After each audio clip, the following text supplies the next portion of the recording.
अपने dream home को चुनने के लिए बेहतर निर्णय कैसे लें। इसके अलावा हमने आपके निर्णय लेने में मदद की कि आप घर किराए पर लें या उसे खरीदें। आज इस वीडियो के जरिए हम आपको बताएंगे कि आपको अपने घर के सभी खर्चे मिलाकर कुल कितनी कीमत अदा करनी होती है।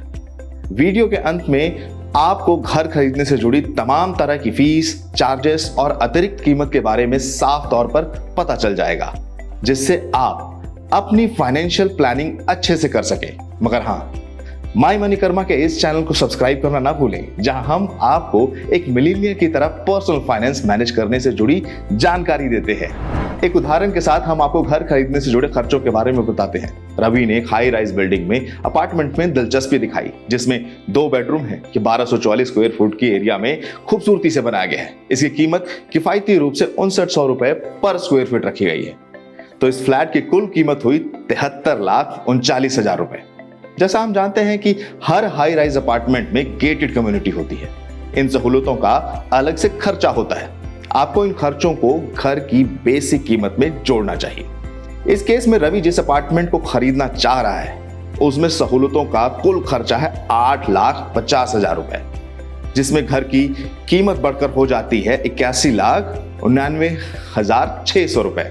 ध्यान रहे, इस कुल कीमत में अभी जीएसटी नहीं जोड़ा गया है। अगर जीएसटी को जोड़ा जाए तो यह कीमत बनती है कुल 85,99,080 रुपए। हालांकि रवि को बाद में कुल कीमत का पता चला, जो बनी 87,49,125 रुपए।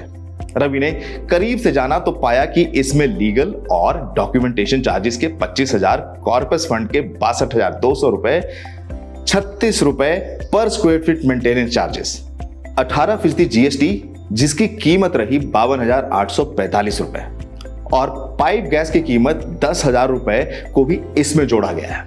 अगर आपको ये नंबर कंफ्यूज कर रहे हैं तो आप भी घर खरीदने के मामले में रवि की ही स्थिति में रहेंगे।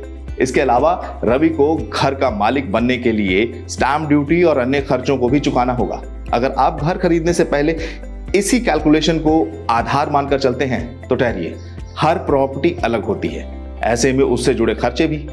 ये सब कई फैक्टर्स पर आधारित होता है, जिसमें कि लोकेशन, लोन फाइनेंसिंग और आपकी पसंद मुख्य भूमिका अदा करती है। इस वीडियो के जरिए हमारा उद्देश्य आपको उन सभी कीमतों के बारे में बताना है जो घर खरीदने के दौरान आपको चुकानी पड़ सकती है।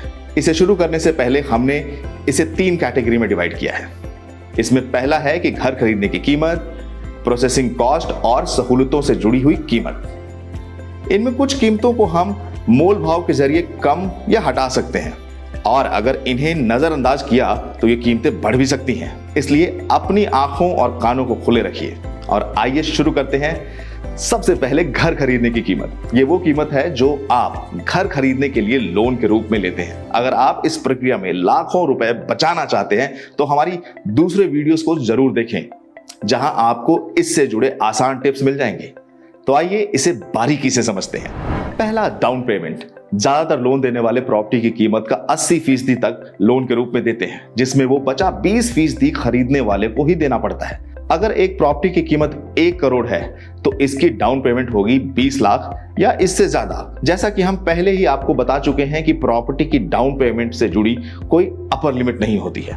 दूसरा, प्रिंसिपल और इंटरेस्ट। लोन देने वाला अगर प्रॉपर्टी की कीमत का 80% तक लोन देता है तो ये प्रिंसिपल अमाउंट कहलाएगी, और इसमें लोन लेने का इंटरेस्ट भी जोड़ा जाएगा। लोन पर इंटरेस्ट आपकी नेगोशिएशन पर निर्भर करता है, जो 6% से 12% तक हो सकता है। आप किस बेस्ट रेट पर लोन लें ये आपको पता नहीं है ना? तो आप माई मनी कर्मा से जुड़कर इसमें हमारी मदद ले सकते हैं। इसके अलावा लोन पर आधारित इंटरेस्ट रेट इसके फ्लोटिंग या फिक्स रेट पर भी निर्भर करता है। आपको प्रिंसिपल अमाउंट और इंटरेस्ट को ईएमआई के रूप में हर महीने जमा करवाना होता है। तीसरा, लोन की प्रोसेसिंग फी। लोन की प्रोसेसिंग फी लोन देने वाले पर निर्भर करती है। इसकी शुरुआत 0.5% से 2% टैक्स से पहले तक होती है। कुछ केसेस में अगर आपका प्रोफाइल स्ट्रांग हो तो लोन देने वाले प्रोसेसिंग फी माफ भी कर सकते हैं। चौथा पॉइंट, प्रीपेमेंट। प्रीपेमेंट का मतलब होता है कि जब आप लोन की कीमत या तो ईएमआई के जरिए चुकाएं या लमसम अमाउंट देकर लोन को कम कर सकें। फिक्स रेट ऑफ इंटरेस्ट के तहत लोन लेने वालों को बचे हुए प्रिंसिपल अमाउंट का 4% प्रीपेमेंट पेनाल्टी के तहत चुकाना पड़ता है। यह फीस लोन देने वाले की पॉलिसी के तहत अलग अलग होती है। हालांकि फ्लोटिंग रेट ऑफ इंटरेस्ट के तहत लोन लेने वालों को कोई प्रीपेमेंट फीस नहीं चुकानी पड़ती। पांचवा, लेट पेमेंट। अगर आप ईएमआई नहीं चुका पाते हैं तो आप पर लोन अमाउंट की 2% तक की पेनल्टी लग सकती है। इससे भविष्य में आपके लोन लेने की प्रक्रिया पर भी बुरा असर पड़ेगा, क्योंकि इससे आपका क्रेडिट स्कोर खराब होता है। इस चैनल में रहना रेंट फ्री है, तो जरूर इस चैनल को अभी सब्सक्राइब करें। घर खरीदना एक सुनहरा और दिलचस्प अनुभव होना चाहिए। हम आपके इस सफर को यकीनन खूबसूरत, दिलचस्प और लाभकारी बनाएं, जो आप डिजर्व भी करते हैं। Thanks and good bye.